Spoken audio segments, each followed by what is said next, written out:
오늘 밤에 응답하시는 하나님 이런 말씀의 제목으로 같이 은혜를 받으려고 합니다. 말씀의 내용은 열왕기상 18장 36절로 40절까지의 말씀을 우리 같이 한번 교독하도록 하겠습니다.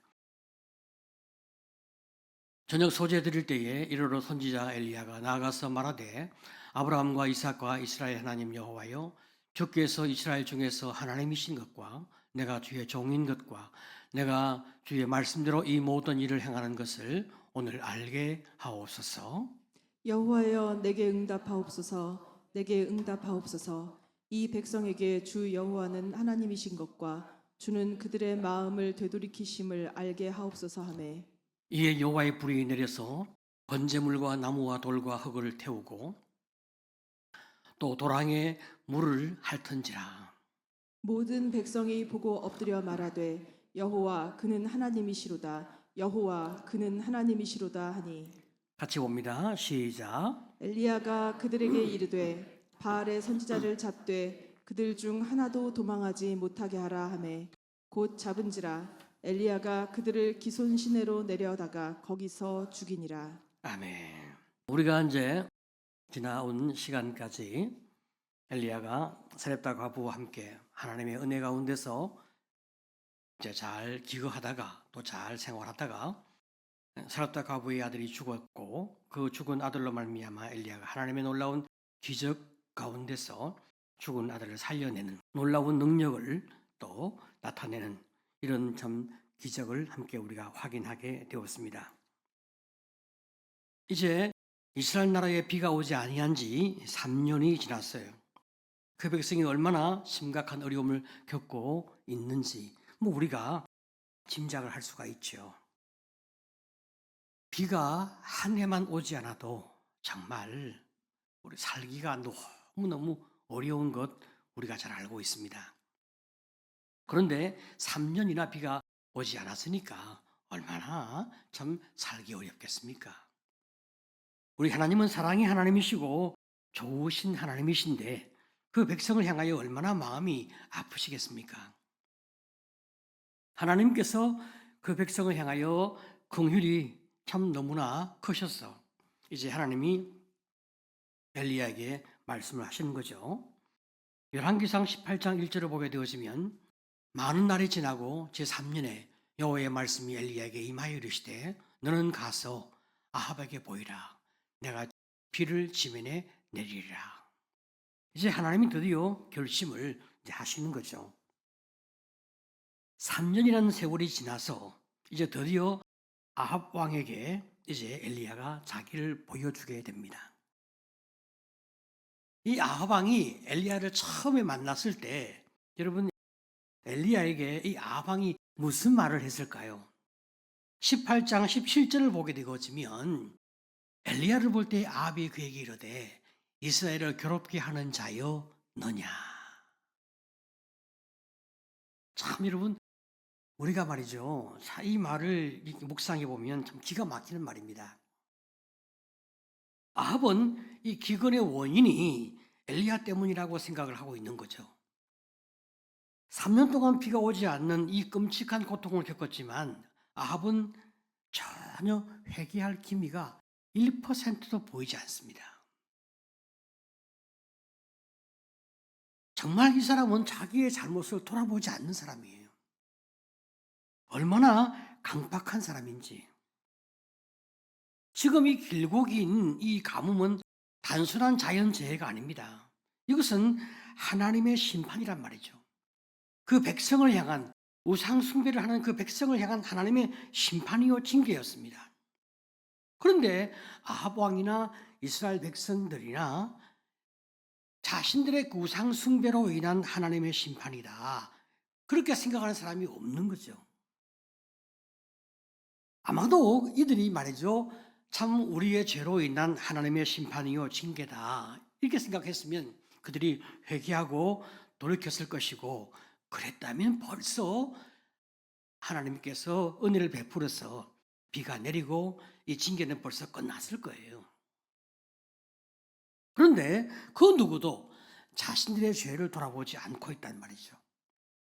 특별히 아합 왕은 말이죠. 비가 오지 않는 것은 엘리야가 저주를 했기 때문에 비가 오지 아니했으니 저주한 그 당사자 엘리야만 찾아서 죽이면, 엘리야의 그 신통력 그것만 없어지면 비는 곧 올 것이다, 이렇게 생각을 하고 어찌든지 엘리야만 잡아 죽이려고 혈안을 지금 내면서 엘리야를 잡아 죽이려고 하고 있으니 이 얼마나 어처구니 없는 일이겠습니까?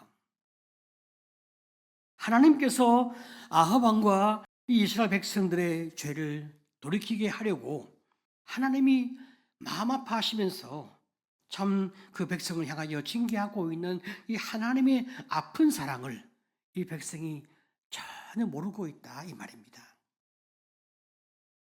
여러분, 자식이 말이죠, 돌이키지 않을 때 그 부모가 아픈 징계를 하잖아요. 부모가 아픈 징계를 할 때 그 부모의 마음이 얼마나 참 괴롭겠습니까? 자녀가 아픈 것보다 사실 부모가 더 많이 아프거든요. 그러나 자식은 자기 아픈 것만 알지 부모의 아픈 것을 어떻게 헤아릴 수 있겠습니까? 하나님의 그 아픈 사랑을 알고 이 자식이 빨리 돌이킬 수 있다면 얼마나 큰 은혜이겠습니까? 그런데 어리석은 사람은 고난이 와도 자기를 돌아보지 않고 자기의 허물과 자기의 잘못을 반성하지 못하니 참 이 얼마나 기가 막힌 일입니까? 어리석은 사람은 자기를 깨우치지 못하기 때문에 결국 남을 탓하고 환경을 탓하고 하나님을 탓하게 되어집니다. 그래서 문제가 해결되지 않고 계속 문제 가운데 살게 되어지니까 어리석은 그 한 사람 때문에 그 자신도 힘들지만 그 사람 때문에 주변 사람이 얼마나 많이 힘들어지겠어요. 하지만 지혜로운 사람은 어떻습니까? 지혜로운 사람은 고난이 오면 자기를 돌아보잖아요. 그리고 자기의 잘못을 돌이키지 않습니까? 하나님 앞에서 자기를 돌이킬 때 하나님이 그에게 은혜를 준단 말이죠. 그러니까 지혜로운 한 사람이 있으면 가정이 살고 교회가 살고 나라가 산단 말이죠. 여러분, 지혜로운 성도가 되시기를 축복합니다. 아멘. 이 야방은 욕심의 눈이 멀어서 참 어리석이 짝이 없는 사람이니까 그런 행동을 일삼는 사람이었어요. 이 사람은 가뭄 가운데서도 여전히 자기 욕심과 욕망의 노예로 살고 있는 모습을 보여주고 있는데, 이 끔찍한 기근 가운데서 백성을 먹일 물을 찾는 사람이 아니라 자기 가축을 먹일 물을 찾는 사람이었습니다. 참 얼마나 기가 막힌지 열왕기상 18장 5절을 보게 되어지면 아합이 오바댜에게 이르되 이 땅의 모든 물건과 모든 내로 가자. 혹시 꼴을 얻으리라. 그리하면 말과 노새를 살리리니 짐승을 다 잃지 않게 되리라 하고. 지금 말이죠. 이 왕이 되어서 굶는 백성들, 지금 먹지 못해서 물이 없어서 곡식 재배를 하지 못하는 이 백성들을 어떻게 좀 살려볼까 고민하고 기도하고 회개하는 이런 왕이 아니잖아요. 백성을 위해 희생하는 왕이 아니잖아요. 오직 내 가축, 내 재산만 생각하는 그런 왕이지 않습니까? 그래서 어찌하든지 간에 내 재산, 내 가축, 내 말이라도 살리기 위해서 자기 재산에만 지금 몰두하고 있는 사람이란 말이죠. 이런 왕은 말이죠, 이 모든 책임을 엘리야에게만 돌리면서 지금 엘리야 탓만 하고 있잖아요. 자, 이런 왕입니다. 여러분, 이런 왕 밑에 있는 백성은 얼마나 불행한 백성입니까? 지도자가 잘못되어 있을 때 여러분 그 백성은 얼마나 고통 가운데 있겠습니까? 이런 왕을 향하여 엘리야가 문제가 어디에 있는지 정확하게 말해주고 있죠. 18장 18절에 그가 대답하되 내가 이스라엘을 괴롭게 한 것이 아니라 당신과 당신의 아버지의 집이 괴롭게 하였으니 이는 여호와의 명령을 버렸고 당신이 바알들을 따랐습니다. 문제가 어디에 있는지, 그 책임이 어디에 있는지 정확하게 이야기합니다. 그 다음에 이제 엘리야가 문제 해결을 위하여 놀라운 제안을 하게 되어지죠. 그 다음 19절을 보게 되어지면 그런즉 사람을 보내 온 이스라엘과 이세벨의 상에서 먹는 바알의 선지자 450명과 아세라의 선지자 400명을 갈멜산으로 모아 내게로 나오게 하소서. 지금 말이죠. 이 바알과 아세라를 왕궁에서 섬기는 우상의 선지자가 850명입니다. 여러분 이 숫자를 보세요. 왕궁에서 왕실을 위해서 사역하는 바알 우상의 사람들, 지금 이 사람이 850명이에요. 그러면 이스라엘 전국에서 지금 바알을 섬기고 아세라를 섬기는 그 선지자가 얼마나 많이 있겠어요?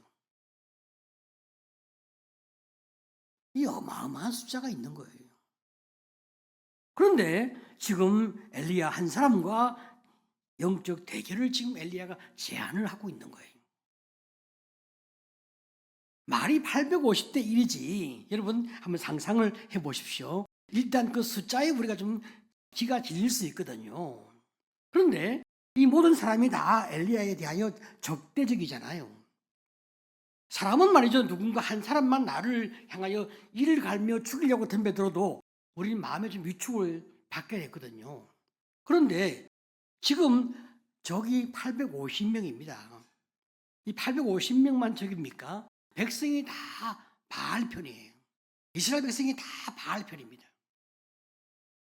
그뿐입니까? 국가 권력이 바알 편입니다. 자, 그러니까 사실 온 세상이 바알 편이고 지금 엘리야 혼자만 하나님 편이다. 이렇게 말을 해도 과언이 아닐 정도로 지금 굉장히 지금 엘리야는 소수의 편에 지금 서 있단 말이죠. 자, 이렇게 외롭고 무서운 대결을 지금 엘리야가 하는데 엘리야가 전혀 위축되지 않고 당당합니다. 왜? 하나님이 그동안 잘 훈련시켰고 하나님이 강력하게 그를 지금 세워 주었단 말이죠. 아주 엘리야가 믿음의 사람으로 든든히 잘 서 있습니다. 자, 그래서 엘리야는 주님의 말씀에 순종해서 이 영적 대결을 감당할 수 있는 믿음이 잘 서 있는 지금 상태였습니다. 엘리야의 제안이 무엇입니까? 갈멜산에서 각각 제물을 놓고 불로 응답하는 신이 참 신이다. 우리 그렇게 한번 확인하자. 그렇게 제안을 하죠. 18장 23절 24절을 보게 되시면 그런즉 송아지 둘을 우리에게 가져오게 하고 자, 그들은 송아지 한 마리를 택하여 각을 떠서 나무 위에 놓고 불은 붙이지 말며 나도 송아지 한 마리를 잡아 나무 위에 놓고 불은 붙이지 않고 너희는 너희 신의 이름을 부르라 나는 여호와 이름을 부르리니 이에 불로 응답하는 신 그가 하나님이니라. 백성이 다 대답하되 그 말이 옳도다 하니라. 자, 이제 백성이 다 기쁘게 호응을 했습니다. 왜 그랬을까요? 그 당시의 백성들은 말이죠. 이 바알 신이 번개의 신이라고 또 다른 별명이 있어요. 원래 이 바알 신이 농사의 신이기도 한데 또 다른 별명이 번개의 신인 거예요. 그러니까 당연히 이제 불로 응답해 달라고 요청만 하면 불로 응답할 거라고 그렇게 믿었어요. 그러니까 바알 신이 이길 거라고 확신을 한 거예요. 자, 이런 확신 때문에 백성이 다 그 말이 옳다.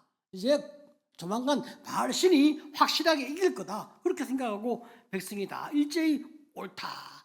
그렇게 이제 이 대결이 합의가 되어진 거예요. 자, 그러니까 불로 응답하는 그 신만 참신이고 그 외에 모든 신은 참신이 아니니까 그를 따르는 모든 선지자는 다 죽는 거예요. 그리고 그 모든 제사 제도는 다 없어지는 거예요. 오직 불로 응답하는 그 신만 섬기며 경배하기로 합의가 되는 거죠. 자, 그래서 먼저 바알의 선지자가 수가 많으니까 먼저 하라고 엘리야가 제안을 합니다. 이들은 하루 종일 바알의 이름을 부르면서 제단 주위에서 그들의 방식으로 뛰놀면서 제사를 지냈는데 아무 소식이 없습니다. 그도 그럴 것이 뭐 바알이 무슨 살아있는 신도 아닌데 무슨 응답이 있겠어요. 정오쯤 되니까 엘리야가 조롱을 하지 않습니까? 바알이 잠깐 외출 중인지 화장실에 갔는지 잠깐 잠들었는지 모르니까 깨워볼 필요가 있지 않느냐. 그러니까 이 사람들도 그럴 수 있겠다 생각하고 더 열심히 막 뛰고 난리가 났습니다. 어떤 사람은 칼로 자기 몸을 상하고 막 난리가 났어요. 그렇지만 아무런 응답이 있을 리가 없잖아요. 저녁 때가 되었는데도 불구하고 번개의 시인이라고 이름이 불려지고 있는 바알에게 아무런 응답이 없으니까 이제 그만하도록 엘리야가 권했습니다. 백성도 지쳤죠. 드디어 엘리야 차례가 왔습니다. 엘리야가 처음 이 대결을 시작하기에 앞서 백성에게 외쳤거든요. 18장 21절에 뭐라고 외쳤겠습니까? 엘리야가 모든 백성에게 가까이 나아가 이르되 너희가 어느 때까지 둘 사이에서 머뭇머뭇하려느냐. 여호와가 만일 하나님이면 그를 따르고 바알이 만일 하나님이면 그를 따를지니라 하니 백성이 말 한마디도 대답하지 아니하는지라. 이게 이제 처음 분위기였어요. 너희가 누구를 따를지 선택을 해라 하고 지금 엘리야가 촉구를 했지만 그들은 아무도 엘리야의 말에 대꾸도 하지 않고 응답도 하지 않았어요. 자, 그런데 이제 오후까지 바알이 참신이라고 믿고 열심히 바알을 지지했지만 아무런 응답이 없으니까 백성의 마음이 굉장히 회의에 빠지게 되잖아요. 이쯤 되어지니까 백성들이 이제 엘리야에게 가까이 나오게 되었습니다. 30절에 엘리야가 모든 백성을 향하여 이르되 내게로 가까이 오라. 백성이 다 그에게 가까이 가매 그가 무너진 여호와의 제단을 수축하되. 여러분, 여호와의 제단이 왜 무너졌습니까? 이방인들이 쳐들어와서 제단을 부수어 무너진 게 아닙니다. 하나님을 섬겨야 할 그 백성들이 하나님을 배신하고 여호와의 제단을 파괴한 거예요. 열왕기상 19장 10절을 보게 되어지면 이스라엘 자손이 주의 언약을 버리고 주의 제단을 헐며 칼로 주의 선지자들을 죽였음이오며. 여러분, 여기 중요한 단어를 보세요. 버리고 헐며 죽였음이오며. 너무 처참하잖아요.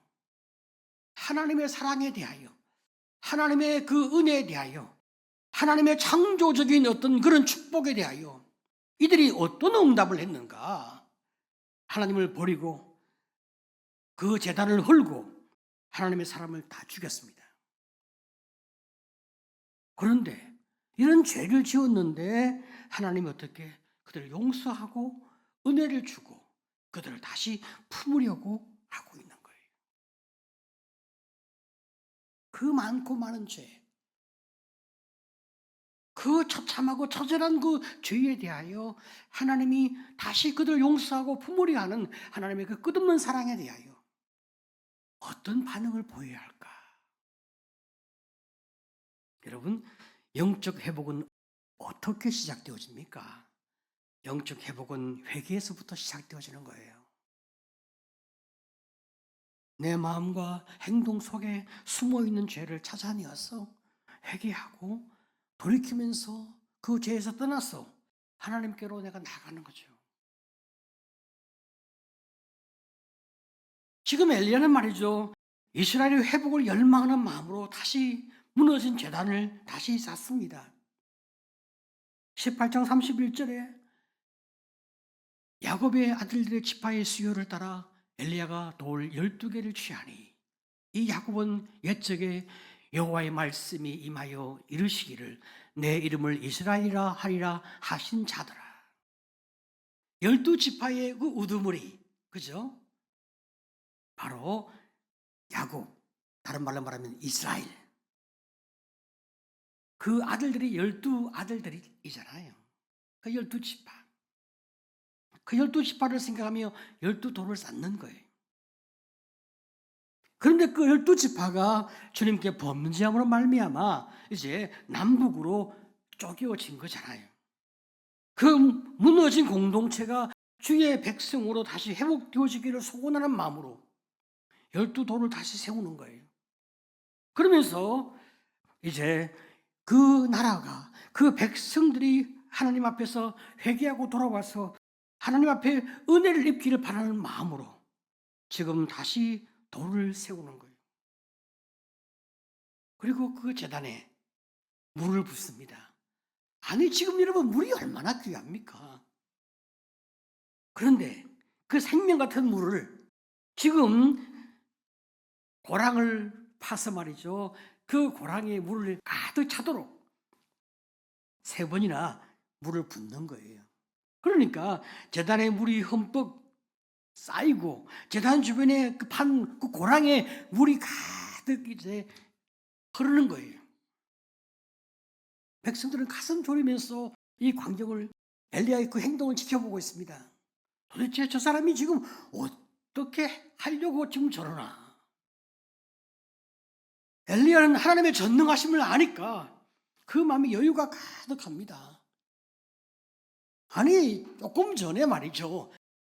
하나님께서 은혜 주셔서 죽은 아들을 살려냈잖아요. 3년 6개월 동안 가루통에 가루가 마르지 않고 기름병에 기름이 마르지 않는 기적을 그는 경험한 사람이잖아요. 근데 그런 기적보다 가장 중요한 기적이 무엇입니까? 죽은 아들을 살려내는 기적을 경험한 사람이잖아요. 이제 죽은 이스라엘을 살려낼 것 아닙니까? 그 전능하신 하나님의 능력을 보여주고 싶은 거예요. 그들이 하나님의 능력을 경험케 하고 싶은 거예요. 주께로 돌아오기를 원하는 거예요.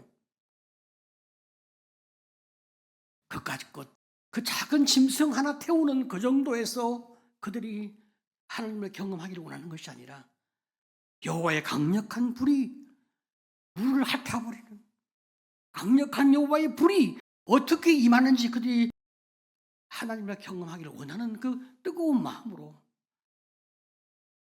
그 귀한 물을 쏟아붓는 거예요. 그래서 이제라도 제발 하나님께로 돌아와다오. 그 간절함을 지금 엘리야가 백성을 향하여 가슴에 담고 있습니다. 이제 엘리야가 입을 열어 기도합니다. 오늘 우리 함께 읽은 우리 본문이죠. 36절, 37절 우리 두 절 같이 한번 다시 읽어봅니다. 자, 시작. 저녁 소재 드릴 때에 이르러 선지자 엘리야가 나아가서 말하되 아브라함과 이삭과 이스라엘의 하나님 여호와여, 주께서 이스라엘 중에서 하나님이신 것과 내가 주의 종인 것과 내가 주의 말씀대로 이 모든 일을 행하는 것을 오늘 알게 하옵소서.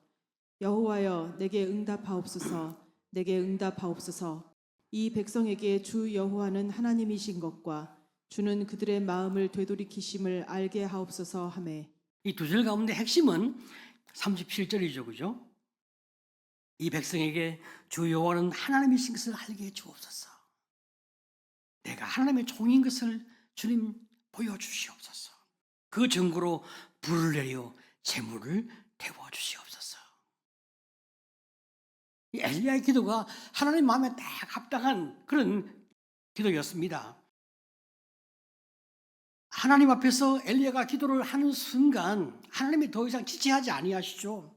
불을 내려서 하나님이 이제 그 재물을 태우고 도랑의 물까지 깨끗하게 하나님이 다 태워버리는 거죠. 그냥 돌을 태우고 흙을 태우는 거예요. 그냥 이 갈멜산에 내린 하나님의 그 강력한 불은 그 백성을 사랑하고 돌이키게 하시는 하나님의 은혜의 불이고 사랑의 불이죠.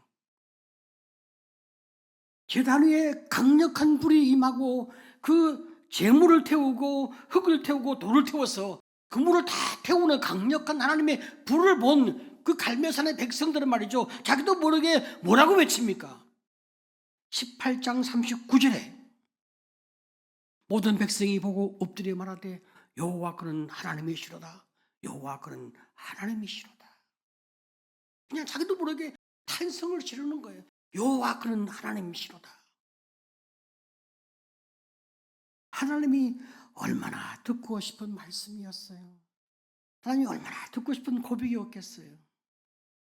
우리가 살아가면서 우리가 이 고백으로 살아가면 하나님이 얼마나 기뻐하시고 얼마나 우리에게 은혜와 축복을 허락하시겠습니까? 여러분, 늘 이 고백으로 사시기를 축복합니다. 이제 드디어 엘리야가 외치는 거예요. 18장 40절에 엘리야가 그들에게 이르되 바알의 선지자를 잡되 그들 중 하나도 도망하지 못하게 하라 하매 곧 잡은지라. 엘리야가 그들을 기손신으로 내려다가 거기서 죽이니라. 여러분, 850명이나 죽였어요. 인간적으로 생각해 보면 너무나 잔인하게 느껴질 수 있잖아요. 아니, 그래도 그렇지 너무 이게 잔인하지 않나. 물론 우리 시대의 맥락과 그 시대의 맥락은 다르죠. 그러니까 우리 시대의 이 분위기에서 또 그 시대를 생각하면 안 되겠죠. 자, 하지만 우리가 이제 뭘 생각해야 되겠어요? 이건 말이죠. 생명의 문제거든요. 특별히 영원한 생명의 문제거든요. 이 바알을 선택하는 것은 사탄과 악을 선택하는 것이고 영원한 죽음을 선택하는 거잖아요. 근데 이 약한 사람들이 사람을 속이고 영혼을 속여서 이스라엘과 인류의 생명을 멸망으로 유혹하는 이런 악한 사람들이니까, 악한 행동이니까 어떻게 이것을 용납할 수 있겠어요? 이것은 또 더 나가서 아합 왕과 그 선지자들과의 합의였단 말이죠. 그러니까 양보와 타협이 있을 수 없는 거죠. 이것은 내가 살고 네가 죽는 그건 단순한 문제가 아니거든요. 이것은 나라와 백성 전체의 삶과 죽음의 문제거든요. 지금 오죽했으면 3년 6개월 동안 하나님이 비를 주지 않았겠습니까? 자, 이런 어마어마한 맥락 가운데서 지금 하나님이 강력하게 심판하고 있는 그 시대의 맥락 가운데서 엘리야는 하나님 앞에서 그 악한 종들을 잡아서 악한 우상의 선지자를 잡아서 그들을 죽이라 명령하죠. 자, 하나님이 참신인 것을 인정한 확인한 백성들이 당연히 그 바알 선지자를 잡아서 죽입니다. 이건 어떤 행동입니까? 더 이상 바알을 따르지 않겠다. 그런 행동의 고백이죠. 죄에서 돌이키는 것은 여러분 분명하고 구체적인 행동으로 돌이켜야죠. 그때 은혜의 비가 쏟아진다는 말이죠. 지금 엘리야의 기도에 의해서 하늘에서 불이 떨어졌습니다. 하나님의 은혜죠. 실제로 불이 떨어진 다음에 비가 와야 되잖아요. 지금 백성에게 더 중요한 문제가 무엇입니까? 비가 오는 거잖아요. 그럼 비는 언제 오느냐? 불이 떨어지고 난 다음에 자동적으로 비가 오는 것이 아니라 돌이키는 행동이 있고 난 다음에 이제 회개의 기도가 있고 은혜의 기도가 있어야 하나님의 비가 임한단 말이죠. 자, 그러니까 이제 그들이 회개하고 있다는 결단이 있어야 되지 않겠습니까? 그래서 회개 결단을 하게 되어지는 거죠. 여러분, 우리의 삶에도 마찬가지 아니겠습니까? 죄악을 향해 달려가고자 하는 우리의 욕구를 허락한다면, 계속 허락한다면 바알 숭배를 우리가 허락하고 있는 셈이 되는 거예요. 내 삶에서 끊어야 할 것들을 끊어내는 이런 결단이 있어야 하나님이 내 기도에 응답해서 내가 원하는 비가 내리는 축복이 있음을, 응답의 축복이 있음을 믿으시기를 축복합니다. 확실하게 지금 우리가 원하는 것은 뭡니까? 응답. 비가 내리는 응답을 우리가 원한단 말이죠. 그런 응답이 오려고 하면 돌이키는 결단이 있어야 된단 말이죠. 그 하나님이 사인이 왔잖아요. 불의 응답이 왔잖아요. 불의 응답이 와도 돌이키지 아니하면 어떻게 그 다음에 비가 임하겠습니까? 그래도 마지막까지 순종하는 것을 몸부터 하는 것이 참 순종하기 어려운 사람들의 모습인데, 참 지금 백성은 그래도 순종하는 은혜를 입게 되어지죠. 우리가 가야 할 최종적인 목적지가 어딘가? 하나님의 품이죠. 말씀에 순종함으로 우리가 거기를 가는 거예요. 주님의 품으로 가는 거예요. 순종이 잘 안 된다. 여러분, 목적지와 방향을 버리면 안 됩니다. 어쩌든지 나를 잘 타일러서 하나님의 품으로 내가 갈 수 있도록, 그 방향으로 내가 돌이킬 수 있도록 자꾸 나를 설득해 가는 그런 은혜가 있어야 내가 형통하고 우리 가정이 형통하고 우리 교회와 이 백성이 형통함을 믿으시기를 축복합니다. 여러분, 우리가 말이죠, 우리 혼자서 신앙의 생활을 하기는 참 힘들 수도 있어요. 내 혼자서 바알과 아세라를 대적하고 나 혼자서 이 시대에 이 도도하게 흘러가는 악과 대적해서 살기가 힘들 수는 있습니다. 그렇기 때문에 우리는 최소한의 이 공동체가 필요해요.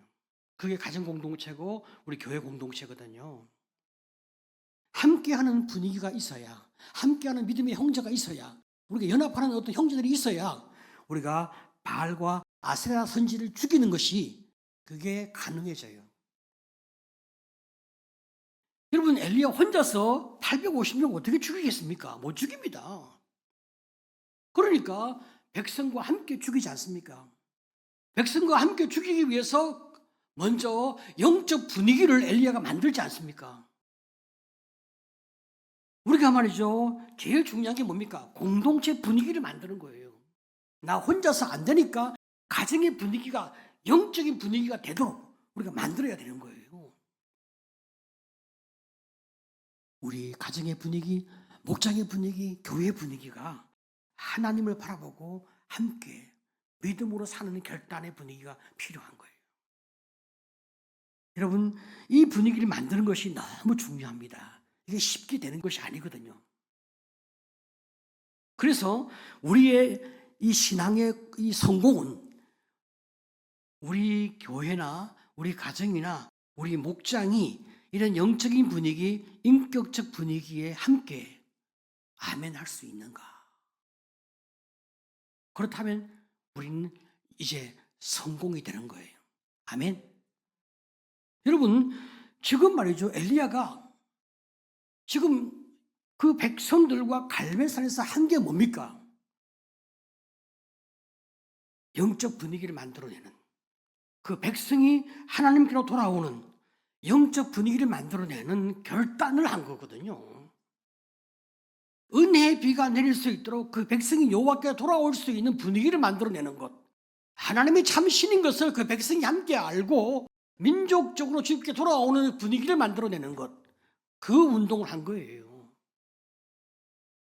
우리는 어디서 합니까? 우리 가정에서요, 우리 목장에서요, 우리 교회에서요. 일단 그게 확인되어져야 돼요.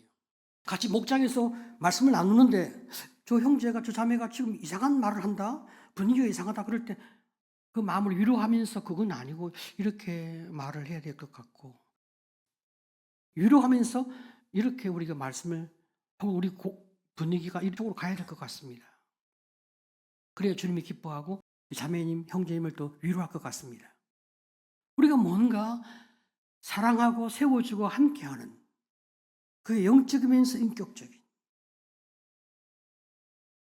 그런 분위기가 만들어져야 그 다음에 우리가 강력하게 그 다음 영적 사역, 사람을 세우는 사역을 시작할 수 있다는 거예요. 지금 엘리야가 이 일을 하고 있는 거예요. 여러분, 지금 엘리야가 말이죠. 그 사역을 하는데 백성이 함께 동참하고 있잖아요. 따라가서 850명을 다 같이 죽여버립니다. 우리 안에 누군가 엘리야가 그 일을 하기 위해서 깃발을 들 때 옆에서 따라가서 도와줘야죠. 그런데 누군가 에이 너무 막 죽이고 그러지 마.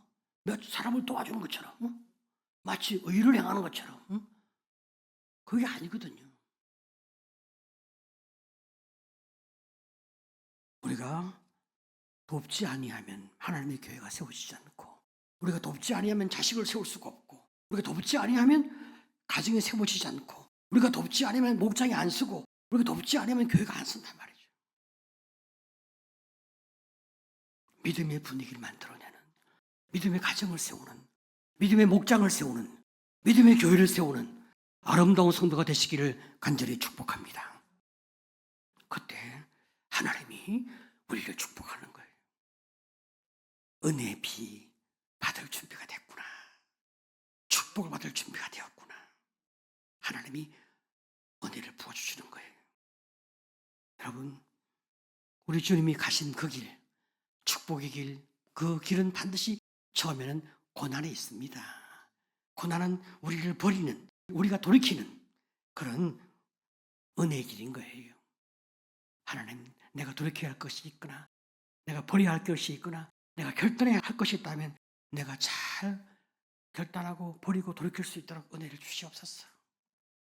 그래서 내가 주님께로부터 받을 진정한 축복을 누리게 도와주시고, 내가 용기를 내서 내가 가정을 세우고 교회를 세우고 목장을 세우는 아름다운 주님의 성도가 되도록 은혜를 더하여 주옵소서. 이 귀한 결단이 이 밤에 여러분 모두에게 함께 있기를 간절히 축복합니다.